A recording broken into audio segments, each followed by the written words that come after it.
Alright, this is for Sprinter owners. If you guys are having or experiencing any problems with your emergency lights or hazard lights, kind of like what happened to me, every time I activate the hazards, it would glitch or freeze. They wouldn't flash anymore. Mine actually made a buzzing noise. But there is a relay that you replace, and it's actually located down here under the steering column. And if you look right here, this relay right here, it's called the turn signal relay or hazard relay. This is the furthest one to the right, closest to the gas pedal. This is the one you want to replace.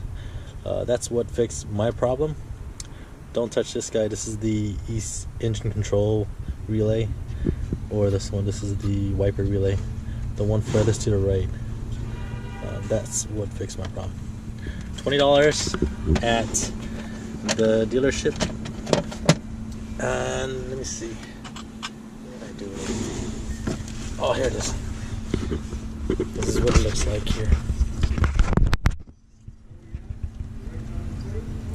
It's 5 prom. Card numbers on here somewhere. Yeah, that's it. The first time that it happened to me, I automatically assumed that the multi-function switch control, or the multi-function control here, this whole thing, I thought this went bad.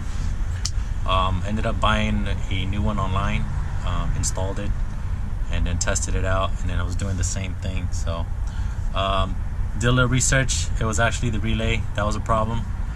Cost $20. I burned like $60 or $70 on this unit here, so I got an extra unit sitting around. But the relay, $20. And this is a 2006 Sprinter T1N.